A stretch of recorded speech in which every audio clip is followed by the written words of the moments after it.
ベヨネッタ3ディレクターの宮田です。ベヨネッタ3は制作に携わったスタッフのこだわりの集大成です。魔女の解体新書は皆さんにそういったこだわりを少しでも多くお届けしたいという思いで制作しています。それではどうぞお楽しみください。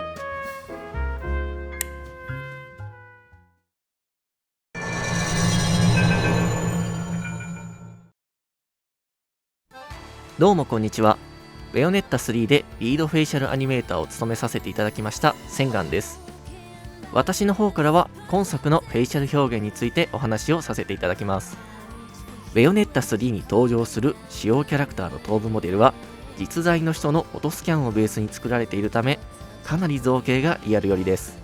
ですので過去作から登場していてキャラクター像が固まっているベヨネッタにおいては、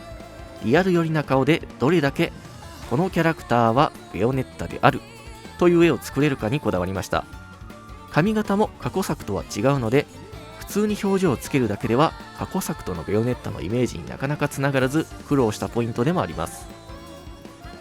ベヨネッタの表情サンプルです。今作は過去作のベヨネッタの表情の印象に加え、可愛さが感じられる表情がテーマになっています。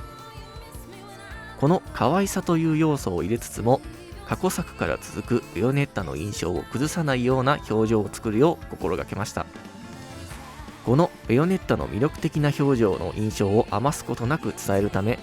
ベヨネッタ3のフェイシャルではキャラクターの表情変化の際はノーマルの変化に加え、シワによってできる影をオクリュージョンマップにブレンドすることで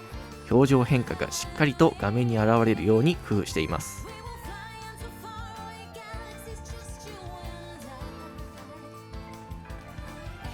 ビオラは少年漫画の主人公みたいな豊かな表情を見せるという表情テーマが決まっていて、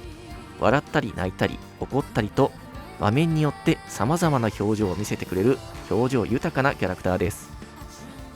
様々な表情を撮りつつも、ビオラの明るくも熱血なところをアニメーションに落とし込むのに、ディレクターと表情演出を何度も話し合い、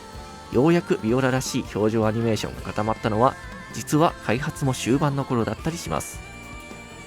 結果、最後の最後までアニメーションの微調整にこだわり抜いた、個人的にもすごく気に入ったキャラクターに仕上がったと思っています。ベヨネッタは表情のポーズを、ビオラはアニメーションをとフェイシャルで注力するところが対照的で、それがお互いのキャラの魅力を引き出す結果につながってくれたと思っています。